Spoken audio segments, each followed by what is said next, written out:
If you're struggling to make sense of V-carve inlays, metric versus inches, bit setup, toolpath settings, or why one tapered ball nose works perfectly while another one refuses to cooperate, you're not alone. Today I'm going to answer a fantastic set of questions from viewer John Hall 2806, who's new to V-carve inlays. And honestly, these are the same questions almost every beginner has. So if you've ever been confused, frustrated, or just tired of wasting wood, this video is going to save you hours. Hey everyone, Tom with TK Designs here, and I love seeing beginners jump into V-carve inlays.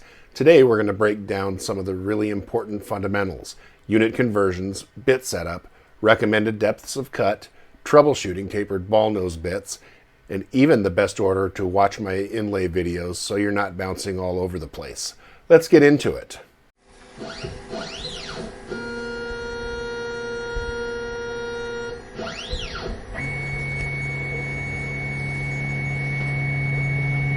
John's first two questions go hand in hand. I don't do metric very well. How does this translate to inches? And can I set up the bit and toolpaths in metric while my project is in inches? If you open up the dimensions of a project, you'll see that in this case we're set to inches. If we wanted to convert that to millimeters, we can seamlessly do that by clicking this millimeter button. And it automatically changes your width, height, and thickness to millimeters. And we can convert it backwards the same way. If we were set in millimeters, we can go to inches. Next question is can I set up the bit and toolpaths in metric while my project is in inches? Absolutely you can, but your project units and your tool database units are totally independent of each other. If your bit is metric, leave it that way. And the same as if your project is in inches. Leave it in inches. V-carve can handle the conversions behind the scenes. The important thing is that your bit dimensions are accurate. That's what determines the geometry of the inlay, not the project units. The exception to this is if you have a metric bit that you use frequently in jobs set up to inches.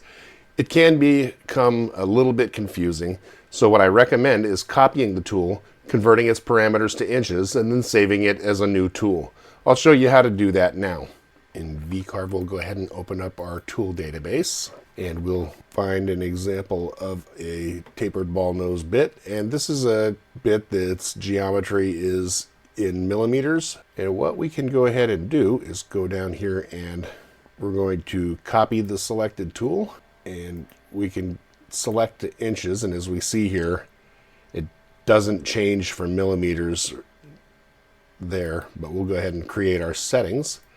And what we want to do is use the formula of the number with an asterisk and then I equals, and that will change us to our imperial measurements. So again, for our tip radius, it's going to be star I equals, and that gives us our tip radius. Now here's an example of an imperial bit that if we want to turn it into a metric bit, we can again go down and copy the selected tool. I had just imported that in. We'll copy that tool, and we'll go ahead and copy the settings over. In this case, we're going to turn it into a metric measurement.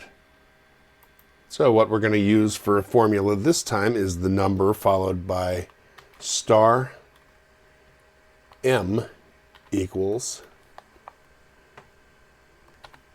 and that will change it into the correct parameter. Same goes for our tip radius. We'll change that to the number with star M equals, and that's our tip radius. Then we can apply the tool, and it is now in our tool database and ready to use.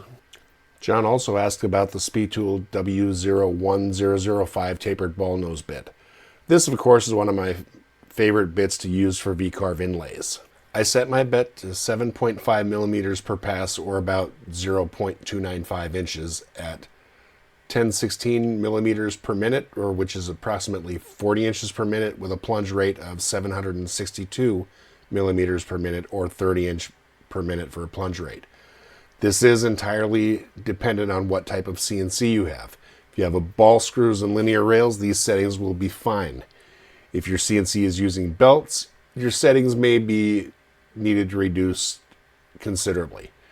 Included in the description of the video is a link to how I determine feeds, speeds, and depths of cut that you can use for the basis of configuring your bits.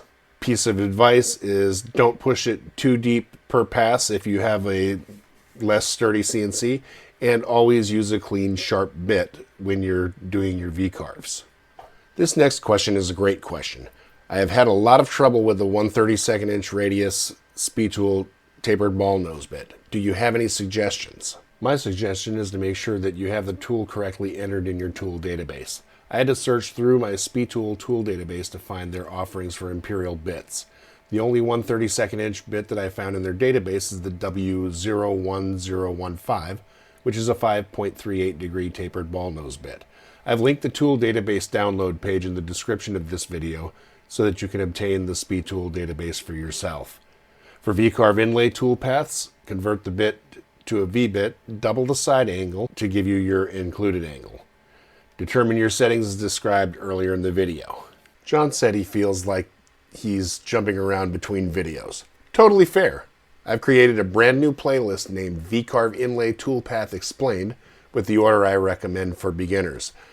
I'll put that at the end of the video and link to the playlist in the description of the video. If you're new to VCarve Inlays, I hope this cleared up some of the confusion.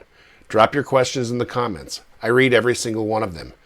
And videos like this come directly from your feedback.